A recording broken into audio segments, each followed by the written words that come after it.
Ka nisur puna për rehabilitimin e zonës përgjatë rrugës Partizani në qytetin e Korçës, një projekt që synon transformimin e hapësirës publike dhe përmirësimin e kushteve për banorët e zonës. Burime në ndërmarrjen e shërbimeve publike të Bashkisë Korçë bëjnë me dije se ndërhyrja do të përfshijë shtimin e gjelbërimit, krijimin e lulishteve të reja, vendosjen e ndriçimit publik, si dhe rehabilitimin e trotuareve, të cilat prej vitesh kanë qenë një nga shqetësimet kryesore të banorëve. Përmes këtij investimi synohet jo vetëm përmirësimi i infrastrukturës, por dhe krijimi i një ambienti më funksional dhe estetik për komunitetin. Banorët e zonës shprehen se kishin bërë vazhdimisht kërkesa për rikonstruksionin e trotuareve, pasi amortizimi i tyre krijonte vështirësi në lëvizje, veçanërisht për të moshuarit dhe fëmijët. Ata thonë se janë të kënaqur që kërkesat e tyre më në fund u dëgjuan dhe se projekti pritet t'i japë një pamje të re gjithë zonës.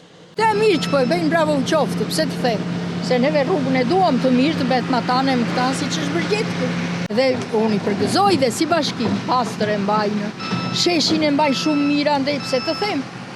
Edhe këte i mundohen, mbajnë shumë pastër Korçën. Si u duket që mirë mbaj qyteti? Shumë mirë, kështu duhet gjithmonë, jo vetëm tani, po edhe në kalim kështu duhet. Punimet ka nisur tashmë në disa segmente të rrugës dhe sipas planifikimit parashikohet të përfundojnë brenda këtij viti.